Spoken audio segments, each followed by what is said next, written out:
Bonjour, guide de mécanique de Jean-Louis Fanchon. Je propose de résoudre l'exercice page 37, numéro 9, avec le bras ici, le bras et le haltère. Ok. Regardez dans votre manuel, vous devez acheter le livre. Il y a bien marqué, vous avez une force verticale de 150 newtons qui passe par le point A, creux de la main schématise le poids de l'haltère. On demande de déterminer le moment exercé par la charge en B, donc au niveau du poignet, en C au niveau du coude et en D au niveau de l'épaule. On va faire ça. Ce que j'ai fait, c'est déjà préparer des petits schémas là qui représentent chaque situation, qui reprennent chaque situation, qui est demandé de calculer. De B à A, qu'est-ce qu'on a? Nous avons 60 millimètres. Par rapport à l'horizontale, ben, cette distance ici qui sépare le point A et B forme un angle de 40 degrés. Nous devons en définitive simplement calculer la distance D. Pour ce faire, qu'est-ce qu'on va utiliser? Par rapport à 40 degrés, la distance D ici, ben, c'est le côté adjacent. On va donc utiliser le cosinus. Cosinus de 40 est égal à D sur 60, puisque le cosinus, par définition, c'est le côté adjacent sur l'hypoténuse. Si et seulement si D est égal à 60 fois cos 40, vous faites le calcul, on va obtenir 45, quelque chose, 96 millimètres. OK? Maintenant qu'on a cette distance qui sépare ici le point B du vecteur F, on peut calculer le moment par rapport au point B de F. Ben, c'est simplement D fois F.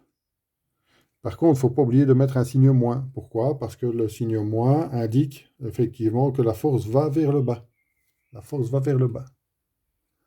Ça va nous donner, si vous calculez l'un par l'autre, vous allez obtenir moins 6,89. 89 quoi? Ce sont des newton-mètres. Parce qu'on est en train de multiplier une force en newton et une distance exprimée en mètres. Ici, c'était des millimètres, mais vous devez l'exprimer en mètres pour avoir des newton-mètres. La même chose pour le moment par rapport au point C, donc le coude.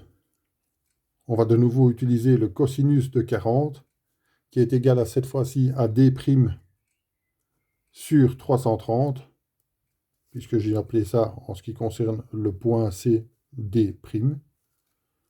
Donc on calcule tout simplement, c'est la même chose. D' va valoir quoi? Et cosinus de 40 fois 330. Donc D' va valoir tout simplement 252,785 mm. On peut calculer le moment par rapport au point C de la force F. C'est égal à quoi? Ben, c'est de nouveau moins D fois F. On exprime les 330 ici en mètres. On multiplie par F. On va obtenir moins 37,92 newton-mètres. Ici, c'est un petit peu plus subtil, en ce sens que, regardez, le point C est ici. On aurait tendance à dire que c'est le point A comme dans les deux autres cas. Mais en fait, ce n'est pas le point A. Je vais l'appeler le point C'. Vous allez tout de suite comprendre pourquoi. Par rapport à l'horizontale, nous avons un angle de 30 degrés. On cherche le côté adjacent de cet angle-là. On a l'hypoténuse. On va de nouveau utiliser le cosinus.